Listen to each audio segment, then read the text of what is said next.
नमः श्री यतिराजाय विवेकानंदसूरये सच्चित्सुखस्वरूपाय स्वामिने तापहारिणे।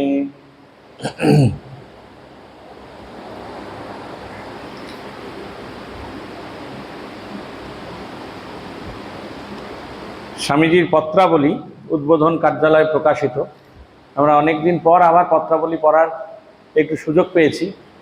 আপনারা দেখবেন যে যারা পত্রাবলী এই লক্ষ্য করছেন, আমরা কিছু কিছু নির্দিষ্ট এবং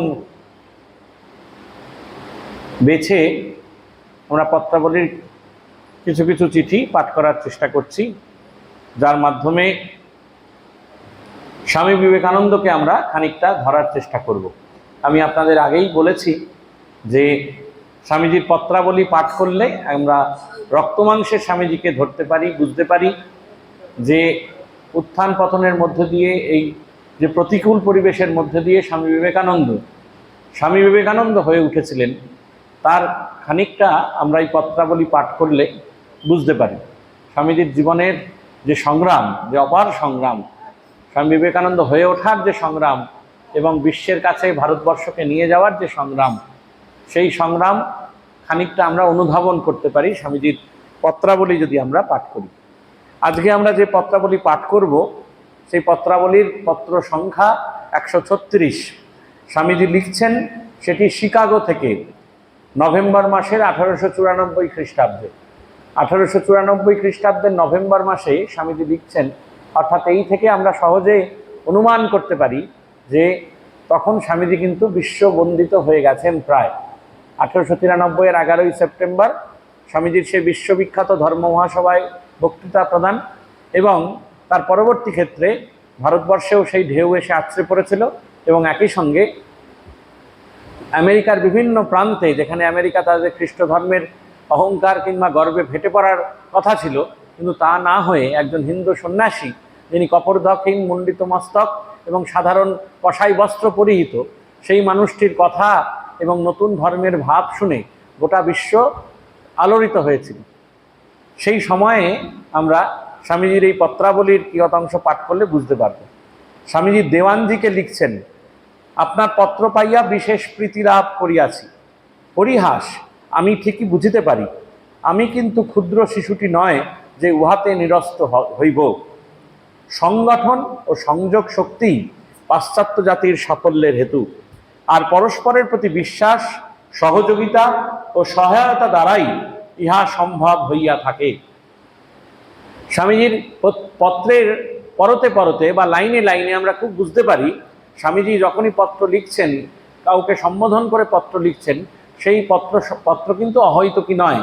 স্বামীজির পত্র লেখার মধ্যে একটি ভাবগম্ভীরতা রয়েছে এবং একই সঙ্গে একটি অপরিসীম শক্তি রয়েছে, এবং ইতিহাসকে পর্যালোচনা করার একটি পর্যায়ক্রম আমরা স্বামীজির এই পত্রাবলীতে পাই। কিন্তু সেখানে স্বামীজি প্রথমেই পত্রের দ্বিতীয় পরিচ্ছদে শুরু করলেন, সংগঠন ও সংযোগ শক্তি পাশ্চাত্য জাতিগুলির সাফল্যের হেতু, আর পরস্পরের প্রতি বিশ্বাস, সহযোগিতা ও সহায়তা দ্বারাই ইহা সম্ভব হইয়া থাকে।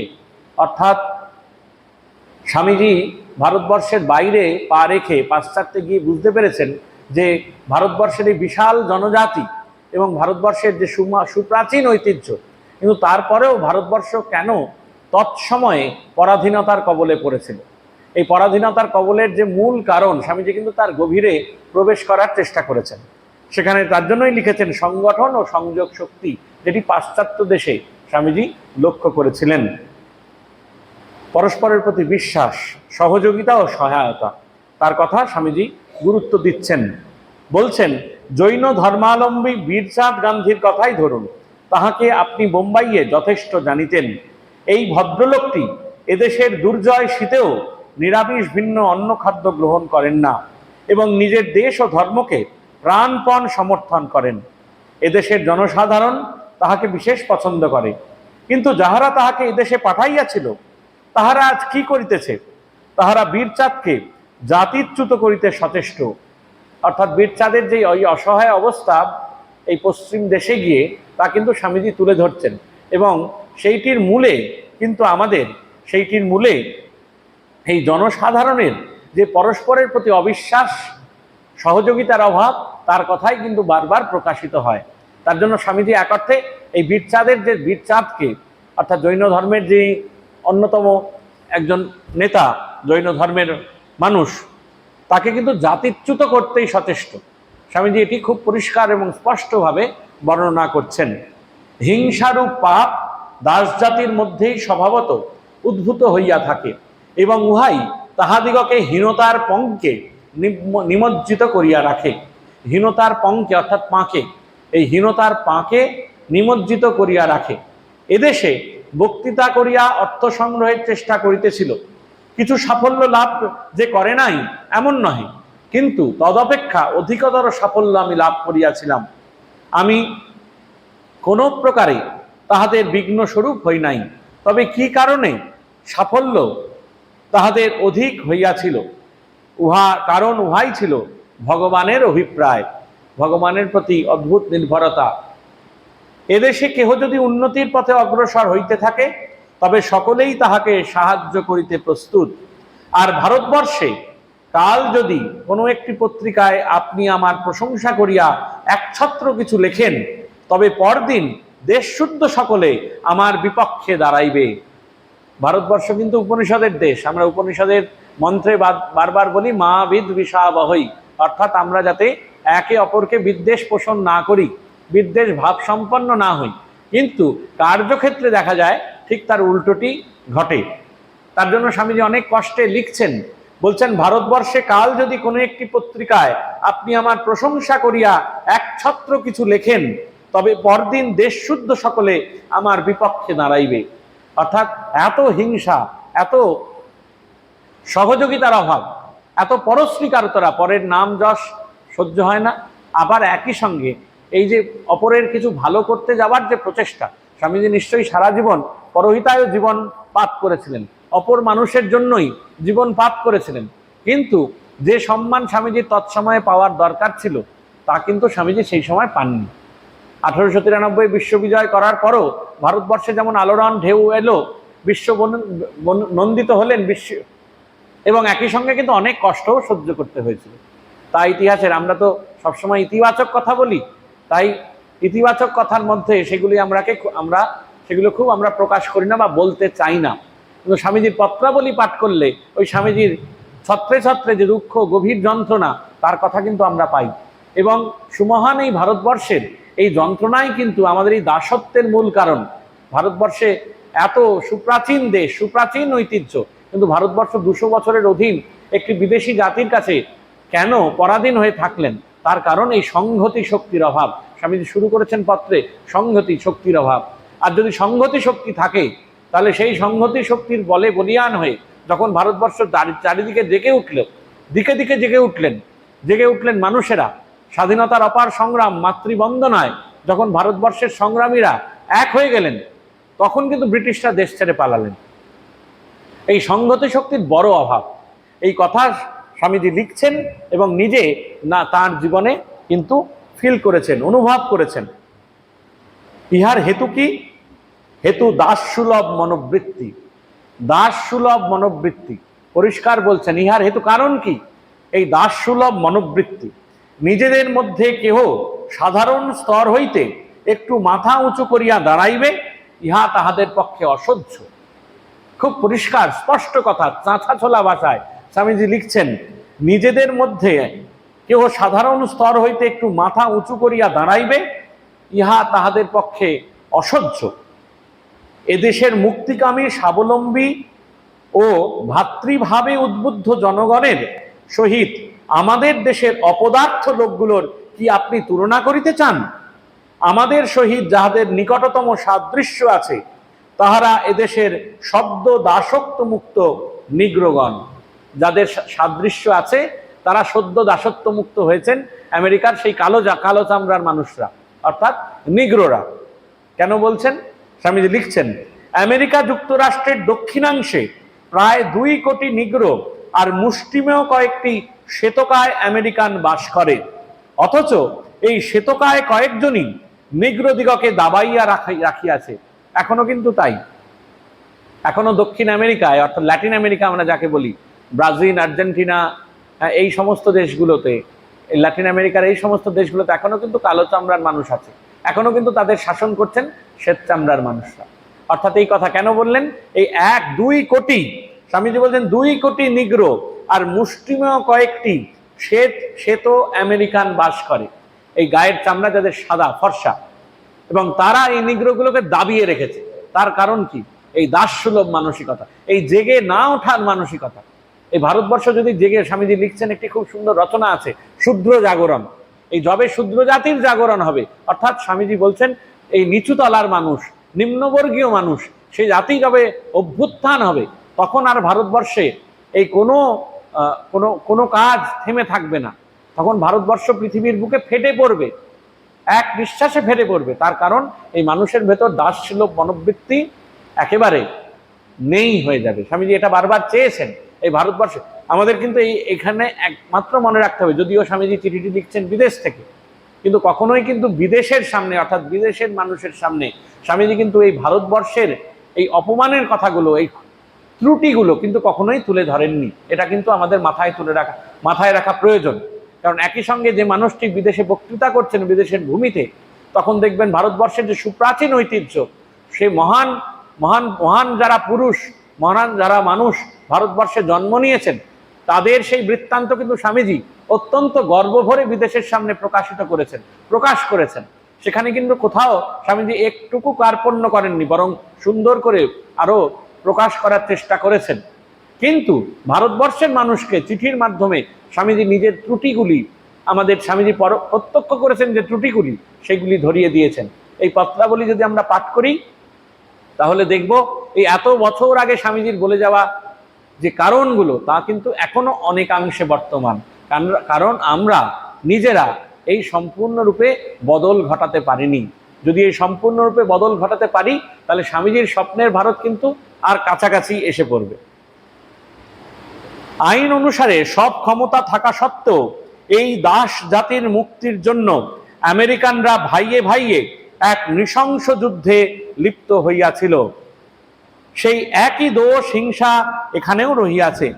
একজন নিগ্রো আর একজনের প্রশংসা কিংবা উন্নতি সহ্য করতে পারে না। কেন 2 কোটি নিগ্রো আজও পদদলিত? স্বামীজি একবার পরের পরিচ্ছদেই বললেন সেই একই দোষ হিংসা এখানেও রহিয়াছে। একজন নিগ্রো আরেকজনের প্রশংসা কিংবা উন্নতি সহ্য করিতে পারে না। অবিলম্বে তাহাকে নিষ্পেষিত করিবার জন্য আমেরিকান দিগের সহিত যোগ দেয়। তৎকালীন সময়ে আপনারা ভেবে দেখুন, আজ 200 বছর রাজত্ব করতে পারতো যদি সেই সময়ে তৎকালীন মনসবদার যারা ছিলেন, জমিদার যারা ছিলেন, তারা যদি ভারতবর্ষের এই দরিদ্র মানুষগুলোর কথা ভাবতেন। তারা তো ব্রিটিশদের সঙ্গে যোগ দিলেন, তার জন্য তো নীল চাষিরা নীল চাষ করতে বাধ্য হলেন, তার জন্য সিপাহী বিদ্রোহ সংগঠিত অনেকদিন আগে হতে পারত। কিন্তু যদি এই ভারতবর্ষের তৎকালীন বা তথাকথিত যে উচ্চবর্ণের মানুষ বা যাদের হাতে ক্ষমতা ছিল, কিন্তু তারা এই সংগঠিত করতে দেননি, তারা এই বিদেশি শক্তির সঙ্গে হাত মিলিয়েছিলেন। তাহাকে নিষ্পেষিত করিবার জন্য আমেরিকান দিগের সহিত যোগ দেয়। ভারতবর্ষের বাহিরে না আসিলে এই বিষয়ে সম্যক ধারণা হওয়া সম্ভব নয়। যাহাদের প্রচুর অর্থ ও প্রতিপত্তি আছে, তাহাদের পক্ষে জগৎকে এইভাবে চলিতে দেওয়া ঠিক বটে, কিন্তু যাহারা লক্ষ লক্ষ দরিদ্র ও নিষ্পেষিত নরনারীর বুকের রক্ত দ্বারা অর্জিত অর্থে শিক্ষিত হইয়া এবং বিলাসিতায় আকণ্ঠ নিমজ্জিত থাকিয়াও উহাদের কথা একটিবার চিন্তা করিবার অবসর পায় না, তাহাদিগকে আমি বিশ্বাসঘাতক বলিয়া অভিহিত করি। এখনো উচ্চবর্ণের মানুষ, আপনারা লক্ষ্য করে দেখবেন, এখনো ভারতবর্ষের অর্থনীতির যদি বিশ্লেষণ আমরা পাই, কিছুদিন আগেই আমাদের এখানে বিখ্যাত অর্থনীতিবিদ কৌশিক বাসু এসেছিলেন। তিনি বলছিলেন, খুব সুন্দর করে তিনি বলছিলেন যে ভারতবর্ষের এই এখনো যে অর্থনৈতিক যে বৈষম্য, এক শ্রেণীর মানুষের হাতে প্রচুর পরিমাণ টাকা, এক শ্রেণীর মানুষের হাতে, যারা উচ্চবর্ণের মানুষ তাদের হাতে প্রচুর পরিমাণ টাকা, এবং যারা নিচুতলার মানুষ তাদের হাতে কিন্তু সেই পরিমাণ। আর ভারতের যদিও এই অর্থনীতির যে ইন্ডেক্স, তা কিন্তু অনেকটা বেড়েছে। ভারতবর্ষের পার ক্যাপিটা ইনকাম, অর্থাৎ মাথা পিছু যে ইনকাম বা আয়, তার কিন্তু অনেকটাই বেড়েছে, বর্ধিষ্ণু পথে। তাই ভারতবর্ষ কিন্তু এখন তৃতীয় বিশ্বের দেশ হলেও উন্নততর দেশ। কিন্তু এখনো এই বৈষম্য কিন্তু বর্তমান। কারণ এই শিক্ষিত মানুষরা, এই নিচুতলার মানুষের এখনো কিন্তু যে মানুষরা, সাধারণ নিম্নবিত্ত মানুষরা, তাদের অর্জিত অর্থে সরকারকে যে পরিমাণ ট্যাক্স দিচ্ছেন সেই ট্যাক্সের টাকাতেই কিন্তু উচ্চবর্ণের মানুষ বা তথাকথিত শিক্ষিত মানুষের ব্যয়ভার নির্বাহ হচ্ছে। কিন্তু তাদের কি একই অর্থে কি উচিত? নিশ্চয়ই সরকারের দায়িত্ব যদি হয় সেই ট্যাক্সের টাকায় সরকার যদি উচ্চশিক্ষা ক্ষেত্রে খরচা করে, তাহলে সেই উচ্চশিক্ষা যিনি প্রাপ্ত হলেন তার একই সঙ্গে দায়িত্ব আমার সামাজিক কিছু দায়বদ্ধতা। এই সামাজিক দায়বদ্ধতার দায় যদি প্রত্যেকটি মানুষের ঘাড়ে এসে পড়ে এবং সঠিক উপায়ে যদি তা আমরা রূপায়ণ করতে পারি, তাহলে ভারতবর্ষের যে অর্থনৈতিক বৈষম্যের চেহারা তা কিন্তু অবিলম্বে দূর হয়ে যেতে পারে। কিন্তু সেটি দূর হতে হয়তো স্বামীজি নিশ্চয়ই স্বপ্ন দেখেছেন, বলে গেছেন, ত্রুটি ধরিয়ে দিয়েছেন, নিশ্চয়ই অনাগত ভবিষ্যতে সেদিন আসবে, এটা আমরা বিশ্বাস করি। কোথায় ইতিহাসের কোন যুগে ধনী ও অভিজাত সম্প্রদায়, পুরোহিত ও ধর্মধ্বজীগণ দিন দুঃখীর জন্য চিন্তা করিয়াছে? তাহাদের ক্ষমতার জীবনী শক্তি ইহাদের নিষ্পেষণ হইতেই উদ্ভূত। এই যে পুরোহিত বর্গ, ধনী সম্প্রদায়, অভিজাত সম্প্রদায়, তারা কি করেছেন? তারা দিন দুঃখীর জন্য কোনোদিন চিন্তা করেননি। কিন্তু প্রভু মহান, শীঘ্রই হোক আর বিলম্বেই হোক এই অন্যায়ের সমুচিত ফল ফলিয়াছে। যাহারা দরিদ্রের রক্ত শোষণ করিয়াছে, উহাদের অর্জিত অর্থে নিজেরা শিক্ষা লাভ করিয়াছে, এমনকি যাহাদের ক্ষমতা প্রতিপত্তির সৌধ দরিদ্রের দুঃখ দৈনের উপরে নির্মিত, কালচক্রের আবর্তনে তাহাদেরই হাজার হাজার লোক দাস রূপে বিকৃত হইয়াছে। তাহাদের স্ত্রী কন্যার মর্যাদা নষ্ট হইয়াছে এবং বিষয় সম্পত্তি সবই লুণ্ঠিত হইয়াছে। বিগত সহস্র বৎসর যাবৎ ইহাই চলিয়া আসিতেছে। আর ইহার পশ্চাতে কি কোনো কারণ নাই বলিয়া আপনি মনে করেন? ভারতবর্ষে দরিদ্রগণে, স্বামীজি একটি খুব গুরুত্বপূর্ণ কথা বলছেন, আপনারা লক্ষ্য করুন।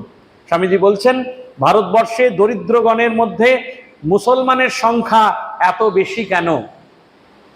আবার বলি, ভারতবর্ষে দরিদ্রগণের মধ্যে মুসলমানের সংখ্যা এত বেশি কেন?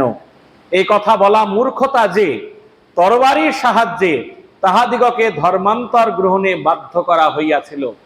অর্থাৎ যারা মুসলমান হয়েছেন তাদেরকে তরবারি দেখিয়ে তাদের মুসলমান করানো হয়েছে, তা কিন্তু নয়। এই কথা বলা মূর্খতা। বস্তুত জমিদার ও পুরোহিত বর্গের হস্ত হইতে নিষ্কৃতি লাভের জন্যই উহারা ধর্মান্তর গ্রহণ করিয়াছিলেন। অর্থাৎ যে তথাকথিত যে উচ্চবর্ণের মানুষ, পুরোহিতদের হাতে এক সময়ের ক্ষমতা এবং অভিজাত সম্প্রদায় অর্থাৎ জমিদার শ্রেণীর হাতে ক্ষমতা, তাদের অত্যাচার থেকে এই মুক্তি লাভের জন্য কিন্তু এই প্রচুর মানুষ, শহে শহে সহস্র সহস্র মানুষ যারা হিন্দু ধর্মাবলম্বী, তারা এই মুসলমান ধর্মে ধর্মান্তরিত হয়ে গেছেন। কেউ লাঠি দেখিয়ে, সোঁটা দেখিয়ে, তরবার দেখিয়ে করেননি। এই অত্যাচার মানুষকে, আপনারা ভেবে দেখুন, মোহাম্মদ এসেছিলেন একজন অবতার, সেই তার বাণীর এই এত সারল্য, এই এত সহস্র গোটা পৃথিবীর এত মানুষকে কিন্তু আকৃষ্ট করেছিল। কেন আকৃষ্ট করেছিল? সেই সময় তথাকথিত সেই জাতির মধ্যে এই অভিজাত শ্রেণী তৈরি হয়নি যারা নিষ্পেষিত, এই নিম্ন শ্রেণীর মানুষদের নিষ্পেষিত করেছে, এটি তৈরি হয়নি। তাই অপেক্ষাকৃত সরল, অপেক্ষাকৃত অনায়াস যাতায়াত করা যায় সেই ধর্ম কিন্তু মানুষকে আকৃষ্ট করেছে। আপনারা দেখবেন গ্রামের দিকে, গ্রামের কোনো মহিলা রাত্রে শৌচে বেরিয়েছেন বাড়ির পথে, গ্রামের মোড়ল মাতব্বর বা পুরোহিত শ্রেণীর মানুষরা তাকে ডেকে কি করেছেন? সমগ্র পরিবারটিকে সমাচ্যুত করেছেন। কি হয়েছে? মুখোপাধ্যায় মুখুটি হয়ে গেছে, মুখোপাধ্যায় মুখুটি হয়ে গেছে, বন্দ্যোপাধ্যায় বারুজ্জে হয়ে গেছে। মানে এর মধ্য দিয়ে সমাজ তাকে কিন্তু নিচুতলায় পর্যবসিত করেছে। সমাজ দেখিয়ে দিয়েছে আপনি মুখোপাধ্যায় নন, মুখোপাধ্যায় কুলীন ব্রাহ্মণ। অর্থাৎ তাকে ধর্মচ্যুত করা হলো, গ্রামচ্যুত করা হলো বা আশ্রয়চ্যুত করা হলো, এবং তাকে সামাজিক স্তর থেকে তার ডিমোশন হলো, তাকে নামিয়ে দেওয়া হলো, তাকে মুখুটি করে দেওয়া হলো। এই যে ধর্মের, এই এক শ্রেণীর মানুষের কাছে যে ধর্মের সংজ্ঞাটা সম্পূর্ণভাবে কুক্ষিগত হয়েছিল, তার থেকে মুক্তি পেতে মানুষ অপেক্ষাকৃত সরলীকৃত এই ধর্ম গ্রহণ করেছে। স্বামীজি নিজে বলছেন। আর সেই জন্যই বাংলাদেশে, অর্থাৎ তখন তো আর বাংলাদেশ তৈরি হয়নি, এখন তো বাংলাদেশের অবস্থা উত্তাল। আর সেই জন্য বাংলাদেশে যেখানে জমিদারের বিশেষ সংখ্যাধিক্য, সেখানে কৃষক সম্প্রদায়ের মধ্যে হিন্দু অপেক্ষা মুসলমানেরই সংখ্যা বেশি। অর্থাৎ নিম্নবর্গীয় মানুষ, যারা খেটে খাওয়া মানুষ, তারা অপেক্ষাকৃত সরলীকৃত ধর্ম, তাতে কিন্তু ধর্মান্তরিত হয়ে গেছেন। এই নির্যাতিত ও অধপতিত লক্ষ লক্ষ নরনারীর উন্নতির কথা কে চিন্তা করে? কয়েক হাজার ডিগ্রিধারী ব্যক্তি দ্বারা একটি জাতি গঠিত হয় না। স্বামীজি বললেন, কয়েক হাজার ডিগ্রিধারী ব্যক্তি দ্বারা একটি জাতি গঠিত হয় না, অথবা মুষ্টিমেয় কয়েকটি ধনীও একটি জাতি নয়। আমাদের সুযোগ সুবিধে খুব বেশি নাই, একথা অবশ্য সত্য, কিন্তু যেটুকু আছে তাহা 30 কোটি নরনারীর সুখ স্বাচ্ছন্দ্যের পক্ষে, এমনকি বিলাসিতার পক্ষেও যথেষ্ট। তৎকালীন সময়ে বলছেন, যা আছে তাই সুখ স্বাচ্ছন্দ্যের পক্ষে কিন্তু যথেষ্ট। আমাদের দেশের শতকরা 90 জনই অশিক্ষিত, অথচ কে তাহাদের বিষয়ে চিন্তা করে? এ সকল বাবুর দল কিংবা তথাকথিত দেশহিতৈষীর দল কি? এ সকল সত্ত্বেও আমি বলি যে ভগবান অবশ্যই একজন আছেন, এবং একথা পরিহাসের বিষয় নহে। তিনি আমাদের জীবন নিয়ন্ত্রিত করিতেছেন, এবং যদিও আমি জানি যে দাস জাতি তাহার স্বভাব দোষে যথার্থ হিতকারীকেই দংশন করিয়া থাকে, দাস জাতি তাহার স্বভাব দোষে যথেষ্ট হিতকারীকেই দংশন করিয়া থাকে। ওই যে শিক্ষার অভাব, দাস জাতি না বুঝে যে তার হিতকারী, যে তার মঙ্গল চিন্তা করছেন, তাকেই কিন্তু দংশন করে থাকেন।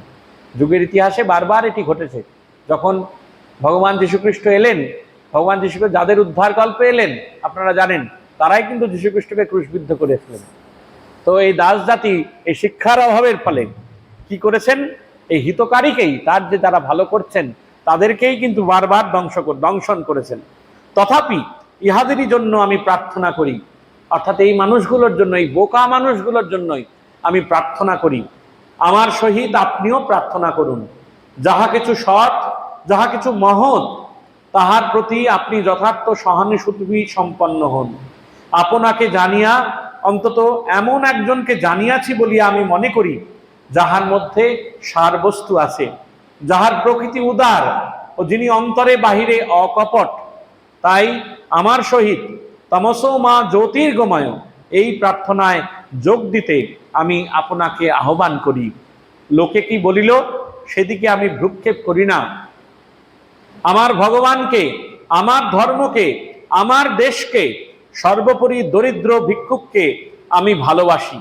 নিপীড়িত, অশিক্ষিত ও দীনহীনকে আমি ভালোবাসি। তাদের বেদনাকে অন্তরে অনুভব করি, কত তীব্রভাবে অনুভব করি তাহা প্রভুই জানেন। তিনি আমাকে পথ দেখাইবেন। মানুষের স্তুতি নিন্দায় আমি দৃকপাতও করি না, তাহাদের অধিকাংশকেই অজ্ঞ কলরবকারী শিশুর মতো মনে করি। সহানুভূতি ও নিঃস্বার্থ ভালোবাসার ঠিক মর্মকথাটি ইহারা কখনো বুঝিতে পারে না, কিন্তু শ্রীরামকৃষ্ণের আশীর্বাদে আমার সে অন্তর্দৃষ্টি আছে। মুষ্টিমেয় সহকর্মীদের লইয়া এখন আমি কাজ করিতে চেষ্টা করিতেছি, আর উহাদের প্রত্যেকে আমারই মতো দরিদ্র ভিক্ষুক। তাহাদিগকে আপনি দেখিয়াছেন। প্রভুর কাজ চিরদিন দিন দরিদ্রগণই সম্পন্ন করিয়াছে। আশীর্বাদ করিবেন যেন ঈশ্বরের প্রতি, গুরুর প্রতি এবং নিজের প্রতি আমার বিশ্বাস অটুট থাকে।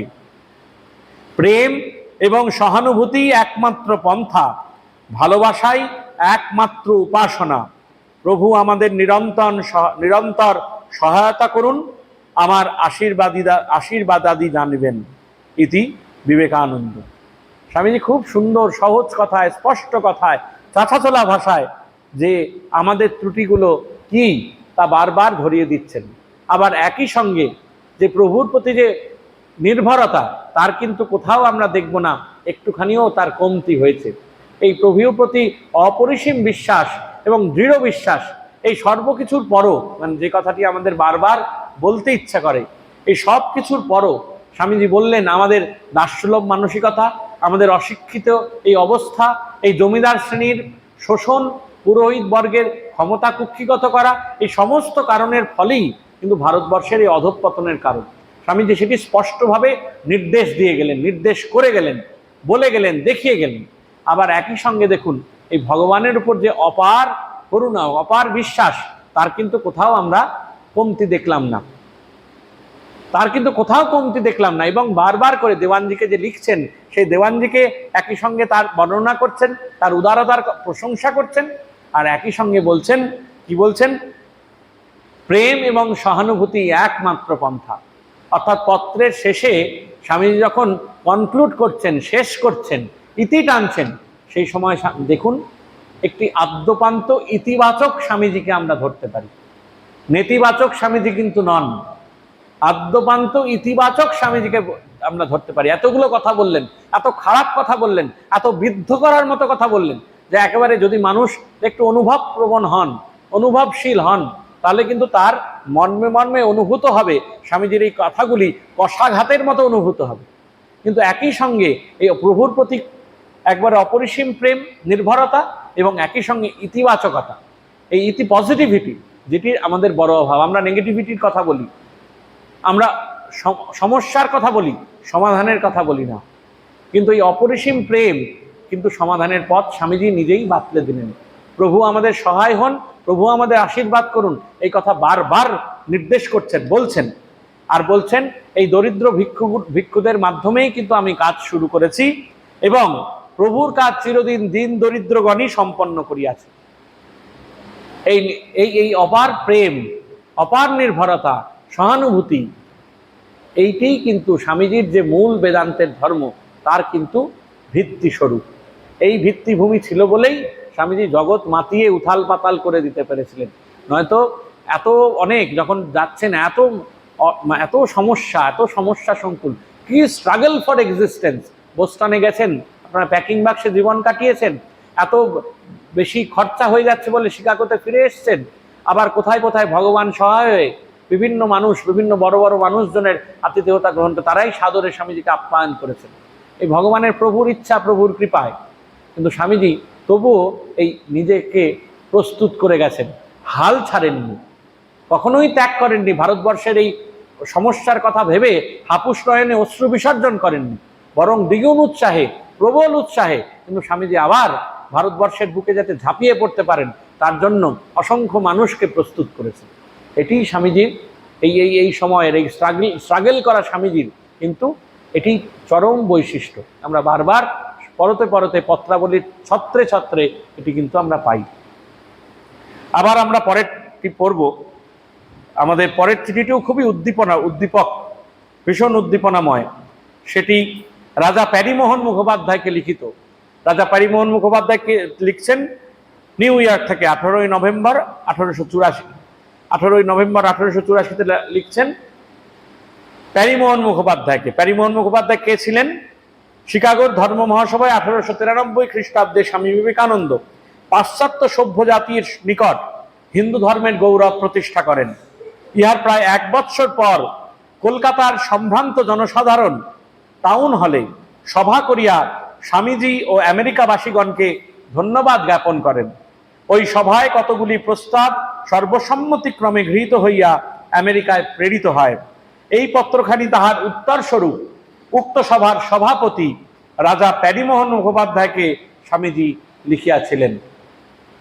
প্যারিমোহন মুখোপাধ্যায়কে ওই ধন্যবাদ জ্ঞাপন যে সভা করেছিলেন, তার সভাপতি প্যারিমোহন মুখোপাধ্যায়কে স্বামীজি তার চিঠির উত্তরস্বরূপ লিখছেন প্রিয় মহাশয়, সম্প্রতি কলকাতার টাউন হলের সভায় যে প্রস্তাবগুলি গৃহীত হইয়াছে এবং আমার সহনাগরিক আমাকে উদ্দেশ্য করিয়া যে সহৃদয়তাপূর্ণ কথাগুলি পাঠাইয়াছেন, তাহা আমি পাইয়াছি। মহাশয়, আমার ক্ষুদ্র কার্য যে আপনারা সাদরে অনুমোদন করিয়াছেন, তজ্জন্য আমার হৃদয়ের গভীরতম কৃতজ্ঞতা গ্রহণ করুন। আমার দৃঢ় ধারণা, কোনো ব্যক্তি বা জাতি অপর জাতি হইতে নিজেকে সম্পূর্ণ পৃথক রাখিয়া বাঁচিতে পারে না।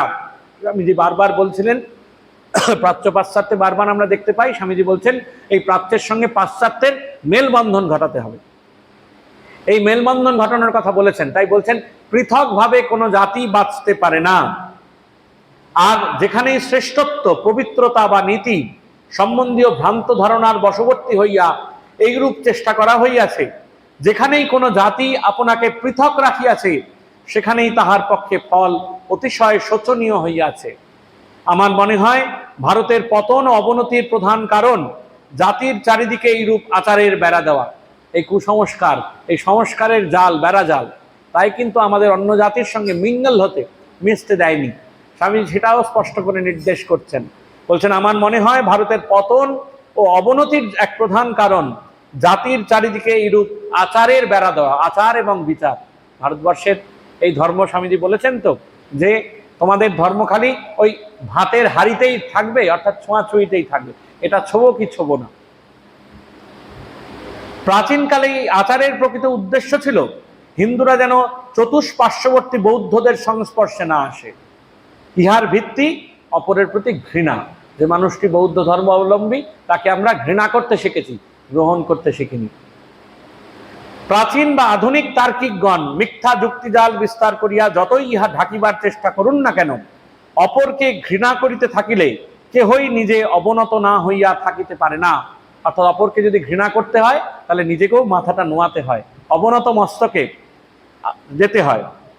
ধর্মনীতির এই অব্যর্থ নিয়মের জাজ্জল্যমান প্রমাণস্বরূপ এই অনিবার্য ফল এই হইল যে যাহারা একদিন প্রাচীন জাতিসমূহের শীর্ষস্থান অধিকার করিয়াছিল তাহারাই এক্ষণে সমুদায় জাতির উপহাস ও ঘৃণার পাত্র হইয়া দাঁড়াইয়াছে। ইতিহাস কখনো কখনো কাউকে ছাড়ে না। ইতিহাস কিন্তু একটা বৃত্ত সম্পন্ন করে।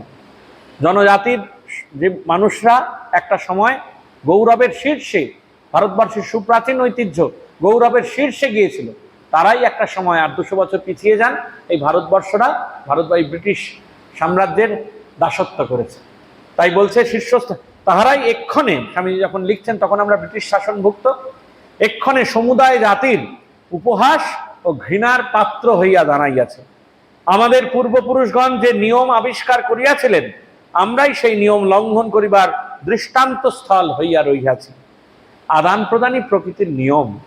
ভারতকে যদি আবার উঠিতে হয় তবে তাহাকে নিজ ঐশ্বর্য ভাণ্ডার উন্মুক্ত করিয়া পৃথিবীর সমুদায় জাতির ভিতর ছড়াইয়া দিতে হইবে। আর পরিবর্তে যাহা কিছু দেও তাহাই গ্রহণের জন্য প্রস্তুত হইতে হইবে। অর্থাৎ বললাম স্বামীজি চেয়েছিলেন প্রাচ্য পাশ্চাত্যের মেলবন্ধন, মিঙ্গল হতে হবে। তাই বললেন ভারতবর্ষকে যদি জেগে উঠতে হয়, আবার যদি পুনর্জাগরণ প্রয়োজন, তাহলে ভারতবর্ষের যে সুমহান যে ঐশ্বর্য, সেই ঐশ্বর্য উন্মুক্ত করে পৃথিবীর সমুদায় জাতির মধ্যে ছড়িয়ে দিতে হবে। আবার একই সঙ্গে যাহা কিছু দেও তাহাই গ্রহণের জন্য প্রস্তুত হতে হবে। অর্থাৎ অপর জাতির যাহা কিছু ভালো, যাহা কিছু সুন্দর, তা গ্রহণের জন্য, যা উৎকর্ষ পরায়ণ, তা গ্রহণের জন্য কিন্তু ভারতের মতো মানুষদের, ভারতীয়দের এই উদার হতে হবে, প্রস্তুত হতে হবে। স্বামীজি বললেন, খুব প্রচলিত কথা, স্বামীজির এই উক্তি বারবার আমরা বইয়ের পাতায়, দেয়ালের পাতায় পাই। স্বামীজি এই চিঠিতেই লিখেছেন সেই কথাটি। কি লিখলেন? লিখছেন সম্প্রসারণী জীবন, সংকীর্ণতায় মৃত্যু। অর্থাৎ expansion is life, expansion is life. বারবার বলছেন সম্প্রসারণ জীবন, সংকীর্ণতায় মৃত্যু। প্রেমী জীবন, দেশই মৃত্যু। দেশ মানে হিংসে, দেশই মৃত্যু। আমরা যেদিন হইতে অপর জাতি সকলকে ঘৃণা করিতে আরম্ভ করিলাম সেই দিন হইতে আমাদের ধ্বংস আরম্ভ হইল। আর যতদিন না আমরা আবার সম্প্রসারণশীল হইতেছি ততদিন কিছুই আমাদের বিনাশ আটকাইয়া রাখিতে পারিবে না। অতএব আমাদিগকে পৃথিবীর সকল জাতির সহিত মিশিত হইবে। আর শত শত কুসংস্কার বিশিষ্ট ও স্বার্থপর ব্যক্তি, প্রবাদ বাক্যের কুকুর যেমন গরুর জাত পাত্রে শুইয়া থাকে, নিজেও তাহা খায় না অথচ গরুরও খাইবার ব্যাঘাত উৎপাদন করে, ইহারাও সেইরূপ। কি স্পষ্ট চাচাচলা কথা! কুকুর যেমন গরুর জাপ পাত্রে, গরুর যেটায় জাবর কাটে, আরে জাপ পাত্রে শুয়ে থাকে, নিজেও জাবর কাটার সুযোগ নেই এবং গরুরও জাবর কাটার ব্যাঘাত ঘটায়, ঠিক তেমন ভাবেই আমাদের ইহারা অপেক্ষা প্রত্যেক হিন্দু যিনি বিদেশে ভ্রমণ করিতে যান তিনি স্বদেশের অধিকতর কল্যাণ সাধন করেন। পাশ্চাত্য জাতিগণ জাতীয় জীবনের যে অপূর্ব সৌধ নির্মাণ করিয়াছেন সেগুলি চরিত্ররূপ স্তম্ভের উপর প্রতিষ্ঠিত। যতদিন না আমরা এইরূপ শত শত উৎকৃষ্ট চরিত্র সৃষ্টি করিতে পারিতেছি ততদিন এ জাতি বা ও জাতির বিরুদ্ধে বিরক্তি প্রকাশ ও চিৎকার করা বৃথা। যে অপরকে স্বাধীনতা দিতে প্রস্তুত নয় সে কি স্বয়ং স্বাধীনতা পাইবার যোগ্য? স্বামীজি বলছেন liberty is the first step of development.